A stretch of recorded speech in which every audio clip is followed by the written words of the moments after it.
I'll summarize for us. We had the benefit of having Tim Sanders over here talking about previous work with the Fire and Building Code Consortium as far as what's an end product look like. And what we talked about is developing a recommendation for standards to adopt that would be adopted across the metro, and then amending your existing codes to point at that something external such as ISWIN. And adopting it as a complement to SUDAS and supplanting SUDAS in some respects.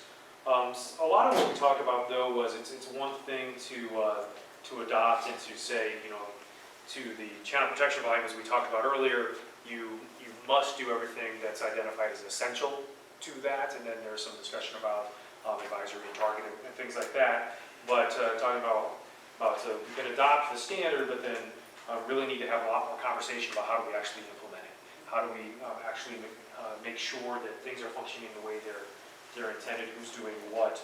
I think it was even said, how do we adopt and implement it without it being wishy-washy. And then also paying attention to any practices that a jurisdiction might adopt that has impact on other jurisdictions, making sure, again, that watershed approach. What did I miss? Probably didn't. So one of the things we were talking about was at the end of the day, when these sessions are over, felt that something written should be provided, some written standard or guidelines that really takes into account as many of those criteria that are kind of up for discussion, inputs, what design standards, really providing something that communities can take back and tweak as they see need, but everyone's sort of on that level playing field. We also talked about providing some type of time gap between this information being taken back to the cities and actual implementation. And a time gap could do a couple things. One, it would provide maybe 6 months to provide some trainings for both developers, their engineers, specifically also the on-the-ground staff, and really getting them to understand the why, not just what we're doing, but why we're doing it. And then talking about some of the design spreadsheets that are available, making sure everyone understands how to use those spreadsheets to simplify the process. And then finally, not trying to make this switch like kind of during a construction season. So maybe fall is a better time to enact this change, so then they have until the following spring to they have some of that time, so they're not being asked in the middle of the summer some of these things. How do you break that down so that time lapse was a good part of our discussion. If I'm understanding, guys. Okay. We talked about a lot of really good things. One of the things we kind of talked about is, can we have the same guideline for the metro just to make it easier for adoption and implementation and knowing what the rules are. We talked about, trying to agree on kind of that minimum standard that we should adopt for sure.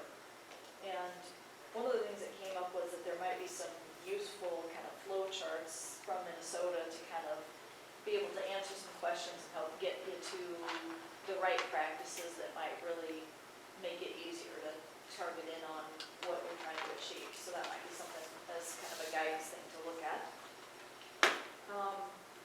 We spent some time talking about how the end product should be implemented and kind of going back to the councils again and making sure that it shows that staff is supportive, but then also having other mayors come in, that process did work well and had some good credibility, so that seems like that was something that would work well.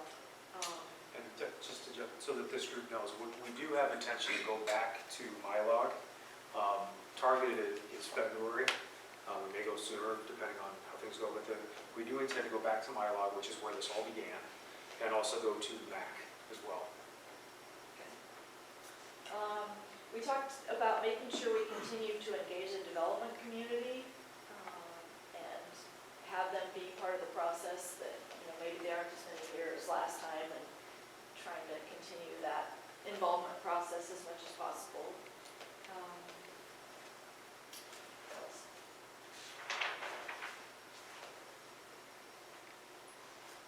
Was success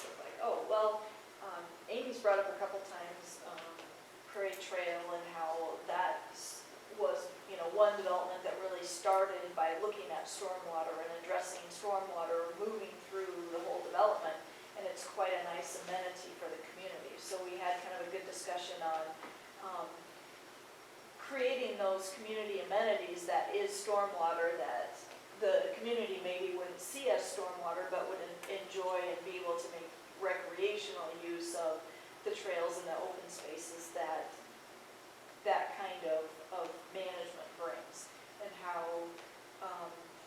a lot of the nice projects that we've seen are where maybe they take a problem, and if it's not new development or retrofit, and they revitalize an area by dealing with a tremendous stormwater problem, and then that becomes the resource. And the greenway might be another case of that, so that, success to us looked like, utilizing those approaches to create spaces that people want to be around, but then also keep people safe and do treatment. So I think I hit on a lot of our big points. Anything else? Okay. Similar things, we talked, regional ordinance, model ordinance for adopting ISWIN, at least setting the level. Then also we talked, each city having their own technical document, maybe providing a model technical document to start from, and then let cities adjust from there instead of everybody starting from scratch with nothing. Let's see what else. Make sure we provide training sessions once things are adopted for design, construction, and maintenance, so that for all of those parties, so that we are consistent. Success would be seeing more consistency across the whole metro, being at the same level. Some of the training things we talked about was small demonstration projects that cities can do on their public land to demonstrate to the public, making sure other cities around the metro know what practices are out there so that they can show their council or mayor or policymaker what these practices look like and how they fit into the land. And then presenting back to council, making sure this is in good layman's terms, simple and understandable, and not a real drawn out huge document, but make it simple and understandable so they can grasp it. Hopefully that's... Thank you, appreciate that. That's a lot of really good information, and I think I heard in there some ideas for next steps. But I do want to spend some time with the group kind of suggesting for us, for Capital Crossroads, what do you see as our immediate next steps? I'll tell you that our next meeting, we do intend to have a couple of example projects that are at these levels, doing these kind of stormwater things locally, but that's only a portion of what we're looking at. And wondering, are we at that point of starting to get down on paper what various standards might be. But I just want to open things up as far as what you guys see as next steps. And you can shout because it's being recorded and Greg's typing back.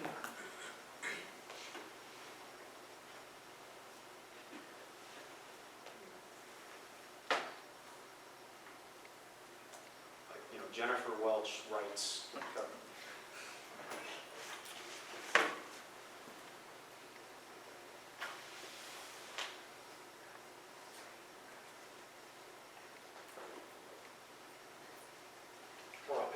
Are we at the process of where, we've talked about everything, if we've gotten everybody up to speed on where we are in stormwater and unified sizing criteria, are we at the point where we're writing a code? writing a standard? Yeah, coming up with the important parts of the standard. And we've come to a consensus on the latter. It sounds like we kind of have. So we at least have a target of this is really what we're aiming for, that 3.5 to 4, somewhere in there. And then writing a standard based on that. What about, I mentioned this in our small group, but having cities go look at the management manual and determine what their city would be comfortable with as far as the required versus target versus, I can't remember what the other one was, but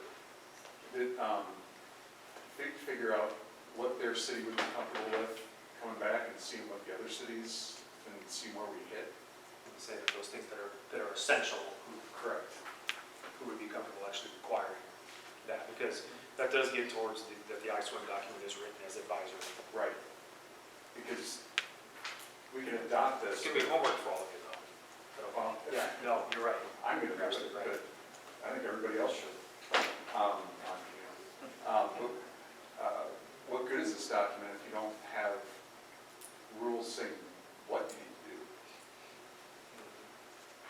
Well, then what good are the changes if you don't have goals and a way to measure it though either? Because you can implement a lot of things, but if we don't have an intended result other than everyone's best practices, how do we know if we're making traction or not? So I don't know if that community defined goal has been established. Well, and I think, with these things with Capital Crossroads, where we're looking at just trying to set, what is that baseline where everybody is at? And hopefully, that represents 85% of it. And then individual communities may have some slight variations. I think, though, that to this point, we've heard the baseline goal being trying to be at that, again, I'll use the ladder, that 3.5 area, as far as what should be required for stormwater standards to get the benefits from water quality and making sure that we're controlling those smaller storms as well. But that's still just new and redevelopment, right? That's not going in, that doesn't, talk about bigger picture, what are we trying to do as a community to go in and fix pieces of the infrastructure in the city of Des Moines that don't work, or in West Des Moines, or wherever we're at. So if we're not talking about big goals, what are we doing? When we met 9 months ago, one of the small groups we talked about, city manager from Clive was talking about flow rates. How do we measure the flow rate so that way we know either at a certain point we're decreasing that amount of water. So if we measure the flow rate on coming into town and the flow rate coming out of town, I mean, if we're not looking at bigger picture things like that, then we are affecting the new practices that are happening, but we're not doing anything to affect the rest of the community. And how do we measure that? Because if we're all here to just make it harder to build new and redevelop, we're missing kind of the big picture, right? Because we're not going to ever stop Clyde from flooding. We're never going to stop Windsor Heights from being underwater when Walnut Creek comes out of its banks, because we're not affecting all those other things that we can change. And I would say big picture, we do have the watershed management authorities that have staff that all they do is work with farmers. And we have staff that all they do is work with But they don't really have, retrofits. they don't have teeth, right? They don't have control abilities, so they can't go to West Des Moines and say, Brian, you gotta fix this, or you gotta go over to Johnson and we gotta fix. I mean, they're, so they're there, but once again, when you were talking about it's a suggested language, it's not necessarily. So if we're not collectively coming together saying some big picture goal, we're never going to know if we're making progress towards it, are we? Am I missing the picture on that? We're finding new ways to focus on my community, right, and what we're doing as an industry.